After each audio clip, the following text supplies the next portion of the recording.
Бәріңе қайырлы кеш. Кеше менің видеома осындай сообщение кепті, комментария. Вообще күйеуіміз сұрамасашы дейді.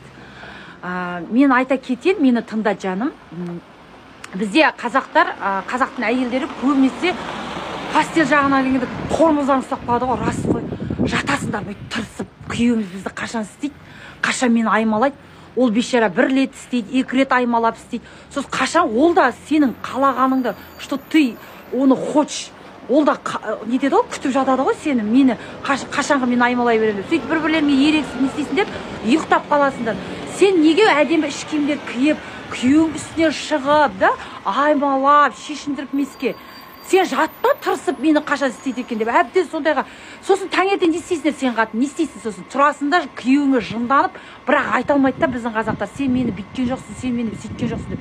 Іштей жынданып, іштен ойланып, мені істемедің деп таңертең жеп қоясың да байыңды. Сондықтан да постель жағына ұятты, күйеуің ғой, ұялма, өзің баста бірінші.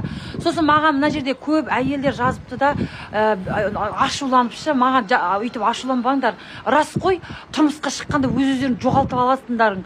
Қарындарың Африкаға, өздерің Америкада жүресіңдер, білейін. Күйеулерің көтін аңдай бермей, өз-өздеріңе қарасаңдаршы. Қазір Google бар дегенде сауаттарыңды ашып, өз-өздерін дамытсаңдар, үй жағдайында да нетуге болады, маска жағып, жоқ. 2 бала туасында да миларың ашып, жынды болып қаласыңдар да. Оған ашуланбаңдар, ренжімеңдер.